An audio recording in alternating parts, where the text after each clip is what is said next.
अवधूत चिंतन श्री गुरुदेव दत्त। आज आपण या भागामध्ये पाहणार आहोत की अशा कोणत्या 4 राशी आहेत या 2025 मध्ये त्या राशींचा विवाह योग आलेला आहे।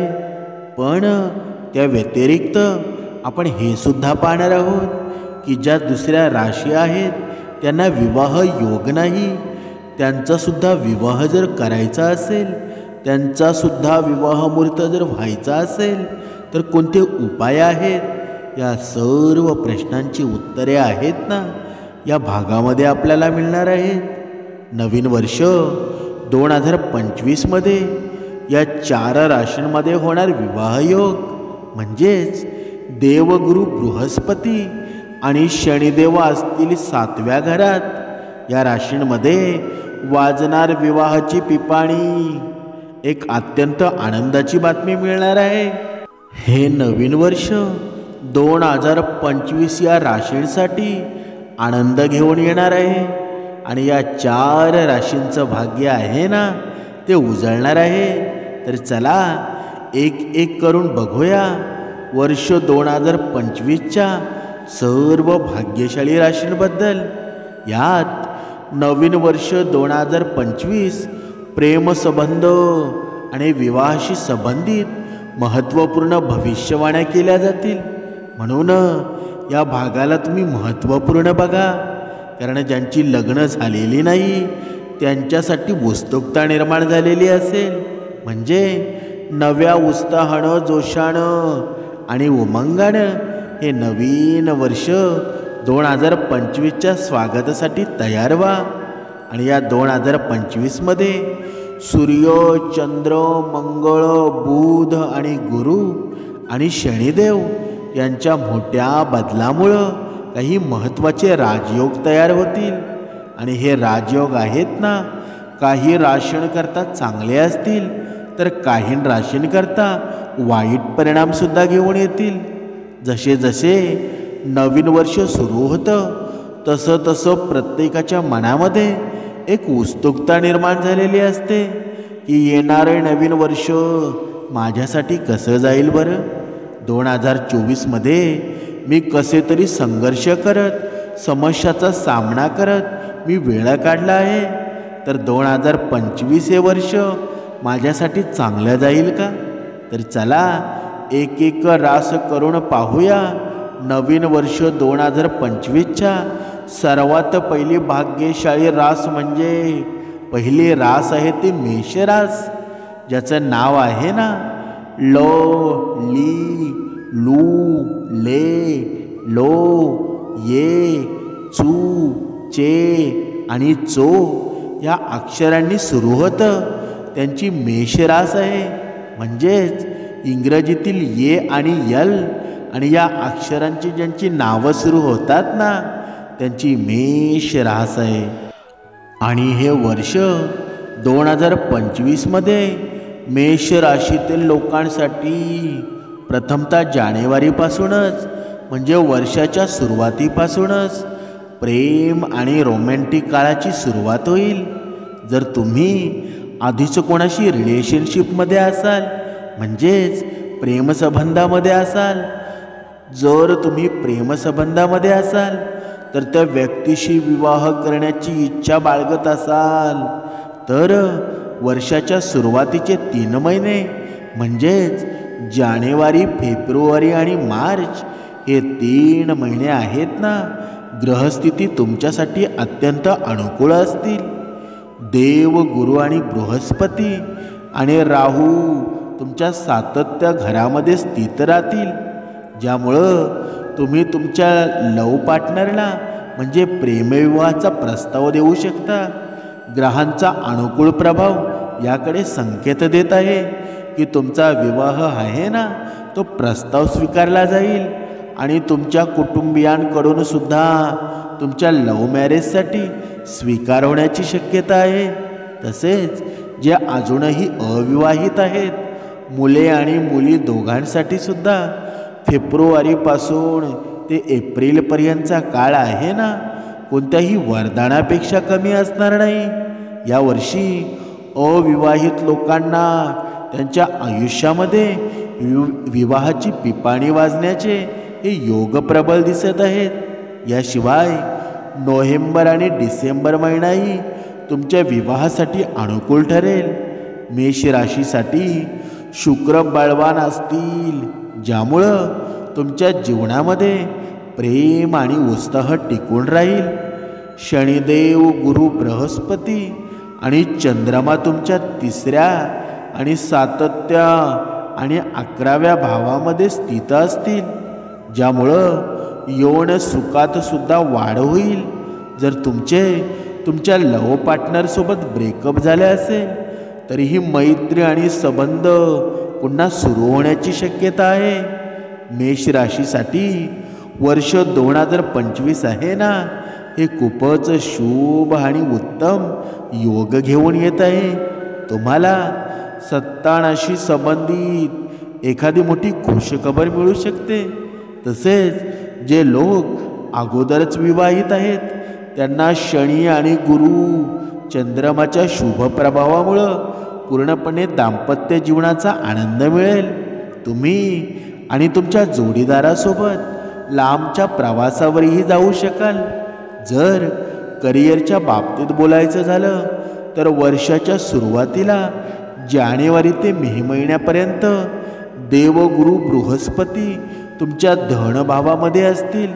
अशा परिस्थितीत मेष राशीतील लोकांना धन आणि संपत्तीची प्राप्ती होईल. बऱ्याच दिवसापासून आडलेली कामे पूर्ण होतील आणि तुमच्या उत्पन्नामध्ये मोठ्या प्रमाणात वाढसुद्धा होईल. यासोबतच मे महिन्यामध्ये राहू तुमच्या लाभभावामध्ये म्हणजे प्रॉफिटच्या घरामध्ये स्थित असल्यामुळं तुमच्या उत्पन्नामध्ये मोठ्या प्रमाणात वाढ होईल. याच सोबत तुमच्या करिअरमध्ये सुद्धा सकारात्मक बदल होतील. एकूणच नोकरी किंवा व्यवसाय दोन्हीच्याही दृष्टीनं मेष राशीसाठी हे वर्ष आहे ना, सौभाग्याचे दरवाजे उघडून आणणारे ठरेल. तुमच्या विवाहामध्ये काही अडचणी येत असतील किंवा अडथळे येत असतील तर मेष राशीच्या लोकांसाठी काही उपाय सांगितलेले आहेत की बुधवारच्या दिवशी हिरव्या रंगाच्या बांगड्या, साडी, साबूत, मूग किंवा हिरव्या रंगाच्या भाज्यांचे दान करा. तसेच प्रत्येक बुधवारच्या दिवशी गाईला हिरवा चारा खाऊ घाला. हा उपाय आहे ना, तुम्ही 5 बुधवारी नियमित केलात तर तुमच्या कुंडलीतील बुध आहे ना, ते बलवान होऊन जातील आणि लवकरच तुमच्या विवाहाचे योग प्रबळ होतील. आता दुसरी भाग्यशाली रास पाहूया, वृषभ रास, ज्यांच्या नावाचा पहिला अक्षर ओ, वा, वी, व, वे आणि ओ आहे. याप्रमाणे ई, यू, ओ आणि वी आहे. म्हणजे या अक्षरापासून ज्यांचं नाव सुरू होतं त्यांची वृषभ रास आहे. आणि या वृषभ राशीतील लोकांसाठी जे विवाह बंधनात अडकण्याची इच्छा बाळगतात आणि ज्यांचे वय विवाहासाठी योग्य झालेलं आहे त्यांच्यासाठी हे नवीन वर्ष 2025 खूप मोठी आनंदाची बातमी घेऊन येणार आहे. या वर्षाच्या सुरुवातीपासूनच मे महिन्याच्या मध्यापर्यंत म्हणजेच 15 जानेवारीपासून ते 15 मेपर्यंतचा काळ आहे ना, तो विवाह बंधनात अडकण्याची अतिशय उत्तम मानला जात आहे. या कालावधीमध्ये देव गुरु बृहस्पतीची दृष्टी तुमच्या उच्च भावामध्ये राहील. या काळात तुम्ही साखरपुडा किंवा विवाह करण्याच्या दिशेने पाऊल उचलू शकाल. जे लोक आहेत ना, प्रेमविवाह करू इच्छितात त्यांच्यासाठी या कालावधीमध्ये मनोकामना पूर्ण होण्याचे प्रबल योग आहेत. म्हणजेच 15 जानेवारी ते 15 मेपर्यंतचा काळ आहे तो वृषभ राशीतील लोकांच्या घरी विवाहाच्या पिपाणी वाजण्याचा ठरणार आहे. मे महिन्यानंतर कुटुंबामध्ये नवीन सदस्यांची भर घालण्याचा काळ सुरू होईल. जर तुम्ही आधीच विवाहित असाल तर मे, जून आणि जुलै महिन्यात तुम्हाला संतानाशी संबंधित म्हणजेच बेबी कन्सीव्ह होण्याबाबत मोठी खुशखबर मिळण्याची शक्यता आहे. जी मुलं किंवा मुली प्रेमसंबंधामध्ये आहेत, कोणावर तरी खरे प्रेम करतात आणि त्यांच्याशी प्रामाणिक आहेत, तसंच लव्ह मॅरेज करू इच्छितात, त्यांच्यासाठी फेब्रुवारी आणि मार्च हे 2 महिने अत्यंत अनुकूल ठरतील. या काळामध्ये ग्रहस्थिती विशेषतः चंद्र आणि गुरु या दोन्ही ग्रहांना मजबूत करतील. यासोबतच शुक्र देखील तुमच्या उच्च भावामध्ये राहील, ज्यामुळं तुमचा प्रेमविवाह यशस्वी होऊ शकतो.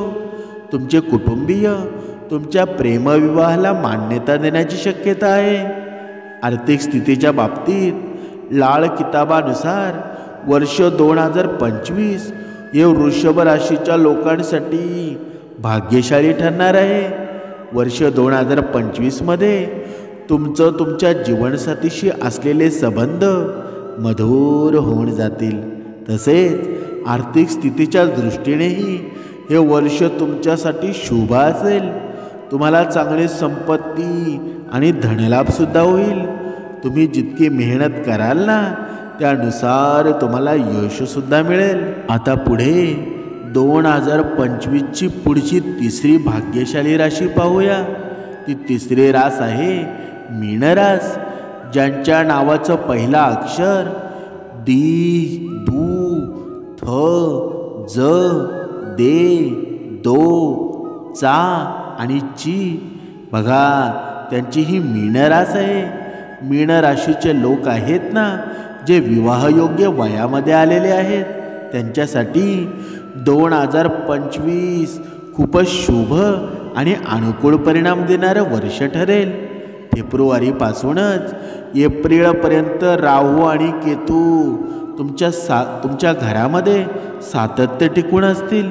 त्यामुळं या काळामध्ये सावधगिरी बाळगणं आवश्यक आहे, कारण विवाहाशी संबंधित काही समस्या निर्माण होऊ शकतात. परंतु एप्रिलनंतर मे, जून आणि जुलै हे 3 महिने आहेत ना, तुमच्यासाठी वरदानासारखे ठरतील. या काळामध्ये देवगुरु बृहस्पतीची दृष्टी आहे ना, तुमच्या विवाहाच्या संधींना पूर्णत्वाला नेईल. आणि राहू आणि केतूच्या प्रभावासोबतच गुरु तुमचा बलवान असेल. त्यामुळं तुम्ही विवाहाच्या दिशेनं कोणतेही प्रयत्न केले तर त्यात तुम्हाला यश निर्माण होईल. वर्षाचा पहिला भाग काही समस्यांची सुरुवात करू शकतो, परंतु नंतरचे महिने आहेत ना, तुमच्यासाठी अनुकूल ठरतील. एप्रिलनंतर तुमच्यासाठी हे संपूर्ण वर्ष खूपच चांगले जाणार आहे, फायदेशीर ठरणार आहे. तुमच्या आयुष्यामध्ये प्रेमसंबंध असतील. जर तुम्ही सिंगल असाल तर एप्रिल आणि मे महिन्यामध्ये तुम्हाला कोणाकडून मैत्रीचा प्रस्ताव मिळू शकतो आणि पुढे जाऊन त्याचं व्यक्तीसोबत तुमचे प्रेमविवाह योगसुद्धा जुळतील. एकूणच 2025 हे वर्ष आहे ना, मीन राशींच्या लोकांसाठी भाग्याचे दरवाजे अचानकपणे उघडून देतील. करिअर आणि इतर बाबींबाबत मीन राशींसाठी 2024च्या तुलनेमध्ये चांगलेच असेल. म्हणजे नोकरी करणाऱ्या लोकांना टीम लीडरकडून सपोर्ट मिळेल आणि त्यांच्या व्यवसायाशी संबंधित लोकांना धन कमवण्याची उत्तम संधी मिळेल. तुमच्या व्यवसायामध्ये तुम्ही चांगला नफा मिळवू शकाल, यशस्वीसुद्धा व्हाल. आता 2025 ची पुढची रास म्हणजे शेवटची चौथी रास आहे तुळा राशी, ज्याच्या नावाचं पहिला अक्षर रा, री, रू, रे, रो, ता, ती, तू आणि ते या अक्षरापासून सुरू होतं. त्यांची तुळा रास असते. तुळा राशीच्या या लोकांसाठी हे नवीन वर्ष 2025 आहे ना, खूपच चांगलं आणि भाग्यशाली ठरणार आहे. मात्र या वर्षाची सुरुवात म्हणजे जानेवारी आणि फेब्रुवारी हे 2 महिने कमजोर असतील. या 2 महिन्यांदरम्यान साखरपुड्यामध्ये काही अडथळे येऊ शकतात किंवा काही समस्या निर्माण होऊ शकतात. त्यामुळं या 2 महिन्यांमध्ये विवाहाच्या चर्चांना पुढे नेण्याचं टाळावं. पण मार्च नंतर तुम्हाला तुमच्या नशिबानं उत्तम परिणामसुद्धा मिळणार आहेत. मार्च ते मे पर्यंतचा काळ आहे ना, तुमचा साखरपुडा किंवा विवाह या दोन्ही बाबतीमध्ये फायदेशीर ठरेल. विवाहासाठी वर्षाची सुरुवात थोडी कमजोर असेल, परंतु मार्च नंतर डिसेंबरपर्यंतचा संपूर्ण काळ तुमच्यासाठी अनुकूल ठरेल. तुळा राशीमध्ये देवगुरु बृहस्पतीचा गोचर म्हणजे खूपच चांगला आणि लाभदायक सिद्ध होईल. त्यांच्या प्रभावामुळं मुलगा आणि मुलगी दोघांसाठी सुद्धा हा काळ सौभाग्यशाली ठरेल. देवगुरु बृहस्पतीचा गोचर तुमच्या कुंडलीच्या 9थ्या घरामध्ये असेल, ज्यामुळं तुम्हाला तुमच्या भाग्याचाही पूर्ण पाठिंबा मिळेल. काम आणि व्यवसायाच्या संदर्भात तुम्ही प्रवाससुद्धा कराल आणि करिअरमध्ये तुम्हाला उत्तम संधीसुद्धा मिळणार आहे. जे लोक कोणासोबत रिलेशनशिपमध्ये असतील त्यांचे संबंध एक मोठ्या टप्प्यावर पोचू शकतात. तुमच्या व्यावसायिक जीवनातसुद्धा सकारात्मक बदल होतील. जे लोक परदेशात जाऊ इच्छितात, परदेश यात्रा किंवा परदेशात व्यवसाय स्थित करण्याचे स्वप्न पाहत आहेत, त्यांच्यासाठी सुद्धा हे वर्ष एक चांगला आणि शुभ काळ घेऊन येईल. आपण ह्या सर्व राशी पाहिलेल्या आहे, म्हणजे प्रमुख 4 राशी पाहिलेल्या आहेत. हे 2025 वर्ष आहे ना, या 4 राशींसाठी अत्यंत शुभ आहे. पण जे राहिलेल्या राशी आहेत त्यांना जर हे वर्ष शुभ बनवायचं असेल तर त्यांनी हा मंत्र म्हणावा. ओम नमो भगवते वासुदेवाय नमः. हा मंत्र आहे ना, प्रत्येक राशीच्या मनुष्यानं म्हणावा, कारण या मंत्रामध्ये एवढी पावर आहे. तुमचं भाग्य उजळून टाकण्याची पावर आहे ना, या मंत्रामध्ये आहे. म्हणून जास्त विचार करू नका. जास्त तुम्ही विचार कराल ना तर अजूनसुद्धा दुःखी व्हाल. म्हणून आपल्याला दुःखी व्हायचं नाही, कारण जीवनामध्ये सर्व काही शक्य आहे. फक्त भगवंताचं चिंतन करा. हे चिंतन तुम्हाला निगेटिव्हमधून पॉझिटिव्हकडे नेईल. ब्रह्ममुहूर्तावर उठा, तुमच्या जीवनातले सर्व स्वप्न पूर्ण होतील. जय जय रघुवीर समर्थ. अवधूत चिंतन. श्री गुरुदेव दत्त.